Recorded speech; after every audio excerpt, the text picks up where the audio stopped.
ሰብአዊ ኩነታት ኣብ ትግራይ ኣዝዩ ዘሻቀል ኮይኑ ከም ዝረኸብዎ ኮሚሽነር ኮሚሽን ጉዳይ ስደተኛታት ሕቡራት ሃገራት ዝኾኑ ፊሊፖ ግራንዴ ተመላለሰሉስ ገሊጾም ምቁራጽ ኣገልግሎታት ቴሌኮሙኒኬሽንን ባንክን ነቲ ጸገም ከም ዘጋደደውን ጠቂሶም መንግስቲ ኢትዮጵያ ነቲ ጸገም ንምቅላል ይገብሩ ኣሎን ዝበልዎ ጻዕሪ ዝናኣዱ እቶም ኮሚሽነር ሕቡራት ሃገራትን ካልኦት ትካላት ሰብአዊ ረድኤትን ኣብ ትግራይ ንክንቀሳቐሱ ምስ ዝፍቀደሎም ድማ ቃንዛ ህዝቢ ንኸይጋደድ ኣዝዩ ሓጋዚ ክኾን ይኽእል ኢሎም እዚ ከምዚ ኢሉ ከሎ ካብ ማዕስከር ስደተኛታት ሕጻጽን ሽመልባን ዝተበተኑ ካብ 15 እስካብ 20,000 ዝኾኑ ኤርትራውያን ስደተኛታት ጉዳዮም ቀዲሙ ክስራዕ ከም ዝግባእ እቶም ኮሚሽነራት ሓሳሲቦም ሚስተር ፊሊፖ ግራንዴ ብዛዕባ ትግራይ ብማሕበራዊ ሚድያታት ብዙሕ ከም ዝበሃል ምስተቐሱ ከም ዝኸምኦም ነቲ ከባቢ ዝረኣየ እቲ ኩነታት ዝተሓላለኸ ኮይኑ ከም ዝረኽብዎ እውን ገሊጾም እስክንድር ፍሬው እዩ ነቲ ሪፖርት ልኢኹልና ምን ኣፈወርቂ ክተቕርቦያ ናይ ሕቡራት መንግስታት ላዕለዋይ ኮሚሽነር ንጉዳይ ስደተኛታት ፊሊፖ ግራንዲ ኣብዚ ናይ ኢትዮጵያ ምብጽሖም ምስ ቀዳማይ ሚኒስትር አብይ ኣሕመድ ሓዊሱ ምስ ላዕለዎት ሰበስልጣን ነቲ ሃገር ተራኺቦም ተዘራሪቦም ኣለዉ ኣብ ትግራይ እውን ብምኻድ ንማዓስከራት ስደተኛታት ኤርትራ በጺሖም ንስደተኛታት እውን ኣዘራሪቦም ኣለዉ ኢትዮጵያ ንስደተኛታት ብምንክብኻብ ዘለዋ ግደ ኣመልኪቶም እውን ከምዚ ኢሎም Ethiopia, as you probably know, is one of UNHCR's most important partner countries. ከም ትፈልጡ ኢትዮጵያ ንዩኤንኤችሲአር ሓንቲ ካብተን ኣድለይቲ መሻርክቲ ሃገራት እያ ንዓሰርተታት ዓመታት ዝኣክል ግዜ ዝሰራሕናላ ሃገር ኣብዘን ዓሰርተታት ዓመታት ንሚልዮናት ስደተኛታት ዝዓቆበት ሃገር እያ ሕጂ ዘለዉ 800 ክሳብ 900 ሽሕ ስደተኛታት ሓዊሱ ንነዊሕ ግዜ ኣብዚ ዝጸንሕናውን በዚ ምኽንያት እዩ እዚ ጥራይ ግን ኣይኮነን ኢትዮጵያ ንስደተኛታት ትገብሮ ብዙሕ ዓይነታት ደገፍ በኣብነት ትጥቀስ እያ በዙውን እዩ ኣብ መወዳእታ 2019 ዓመተ ምህረት ኣብ ጀኔቫ ኣብ ዝተኻየደ ዓለም ለኸ መድረኽ ስደተኛታት ቀዳማይ ሚኒስትር አብይ ካብ ኣከብቲ ሓደ ንኽኾኑ ክዕድሞም መጽኤ ዝነበርኩ ኢሎም ኣለዉ መንግስቲ ኢትዮጵያ ንስደተኛታት ዝጠቕሙ ሕግታት ብምውፃእን ብምትግባርን ዝገብሮ ዝበልዎ ኣበርክቶ ጠቂሶም ናይ ሎሚ ምብጽሖም ግን ኣብ ኢትዮጵያ ክልል ትግራይ ተዓቂቦም ዝርከቡ 46,000 ዝኾኑ ስደተኛታት ዝምልከት ምዃኑ ተዛሪቦም ናብ ክልል ትግራይ እውን ከም ዝበጽሑ ጠቂሶም ኣብቲ ክልል ዘሎ ሰብኣዊ ኩነታት ኣዝዩ ኣሻቓሊ ምዃኑን ገሊጾም ኣለዉ People need all possible forms of support. Food items, non-food items, medicine, clean water, shelter. ሰባት ክግበሩ ዝኽእሉ ሓገዛት ኩሉ የድልዮም ኣሎም ምግቢ ዘይኮኑ ነገራት መድሃኒት ጽሩይ ዝስተ ማይን መጽለልን ኣገልግሎታት ቴሌኮሙኒኬሽንን ባንክን ምቁራጹ ንፈተናቶም በኣሽሓት ዝቁጸሩ ሰባት ኣኽቢልዎሎም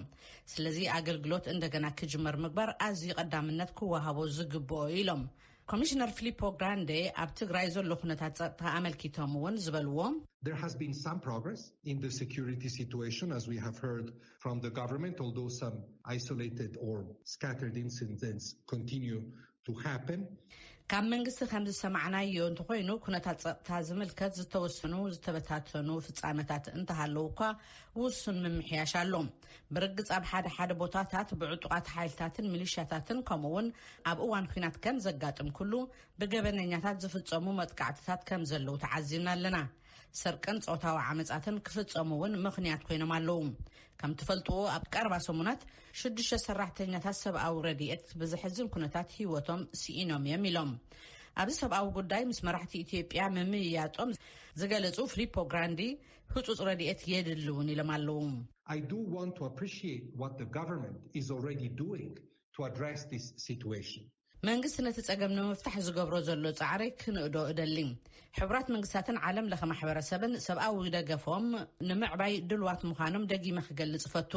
ስቃይ ሰባት ዝያዳ ንኸይገድድ ንደሊ እንተኮይና ነዚ ምቅልጣፍ ኣዝዩ ኣድላይ ምዃኑ ንቀዳማይ ሚኒስተር ነጊረዮም ኣለኹ ኢሎም In my experience, if you don't attend to this escalating humanitarian crisis, the needs become so acute and so big and huge that it is much more difficult to address them. በዘለኒ ተሞክሮ ነዞም ዝጋደዱ ዘለዉ ሰብኣዊ ቅልውላዋት እንተዘይቋሪጽናዮም ድሌታት ዝያዳ ዝዓብዩን ኣዝዮም ዝገፍሑን ብምዃኖም ንምፍታሕ ዝያዳ ኣጸጋሚ ኣብ ዝኾነ ብርኪ እዮም ዝበጽሑ ክሳብ ሎሚ ዝለዓለ ስቃይ ዝወረደ እኳ እንተኾነ ሕጂ እውን ግዜ ዘለና ይመስለኒ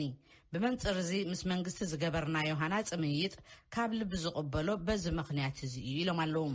ብፍላይ ትካላት ሕቡራት መንግስታትን ዘይመንግስታውያን ትካላትን ኣብቲ ክልል ክንቀሳቐሱ ምፍቃድ ኣዝዩ መሰረታዊ እዩ ዝበሉ ፊሊፖ ግራንዲ ብመንጽር እዚ 16 ትካላት ሕቡራት መንግስታትን 25 መንግስታዊ ዘይኮኑ ትካላት ፍቃድ ክወሃቦም ይጽበይለው ኢሎም ኣለዉ ኣብ ክልል ትግራይ ዝርከቡ ማዓስከራት ስደተኛታት ኤርትራውያን ሕጻጽ ሽመልባ ማይ ዓይንን ዓዲ ሓሮሽን ክኾኑ ከለዉ ኮሚሽነር ፊሊፖ ግራንዲ ዝበጽሕዎ ማዓስከር ስደተኛታት ማይ ዓይኒ እዩ ካብ ሕጻጽን ሽመልባን ዝመጹውን ኣብኡ ረኺቦም ከም ዘዘራረብዎምን ብፍላይ ኣብ ሕጻጽን ሽመልባን ዝነበሩ ስደተኛታት ኣብ እዋን ትኹናት ኣብ ኣዝዩ ኣጸጋሚ ኩነታት ከም ዝነበሩን ከቢድ ጸገም ከም ዘሕልፉን ከም ዝገለጹሎም ገሊጾም ኣለዉ But they also spoke about, especially at the beginning, as I said, being caught in the crossfire. ከም ዝበልኩኹም ብፍላይ እቲ ኩናት ኣብ ዝጀመረሉን ኣብ እዋን ተተኩስን ኣብ መንቀራቅሮ ከም ዝነበሩ ተዛሪቦም ኣለዉ ዕጡቃት ናብቶም ማዓስከራት ምእታዎምን ቅትለትን ዓፊንካ ምውሳድን ኣብቲ ከባቢ ብተወሰነውን ኣብ ከባቢ ብዘለዉ ሓይልታት ኤርትራ ተገዲዶም ናብ ኤርትራ ምውሳድ ከም ዝነበረ ተዛሪቦም ኣለዉ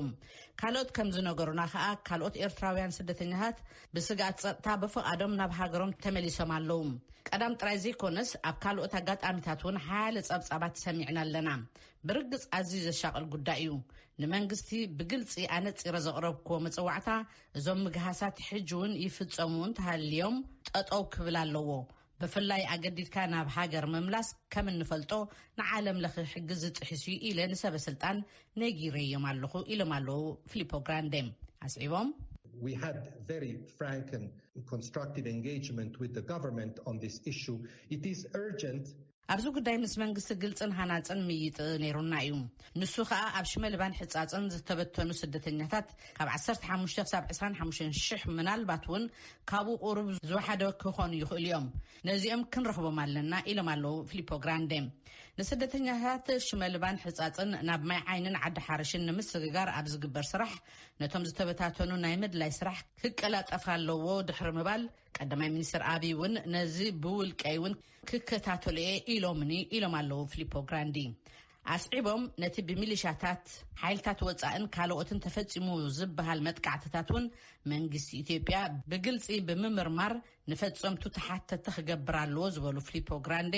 ግን ኣብቲ ቦታ ዘሎ ኩነታት ከምቲ ብደገ ዝርአ ኣይኮነን ኢሎም ኣለዉ There is a lot of noise on social media in the public domain around these issues. When you visit like I did on Saturday, you realize that the situation is very complex. ብዛዕባ እዚ ጉዳይ ኣብ ማሕበራዊ ሚድያ ብዙሕ ነገራት ይዝበሃል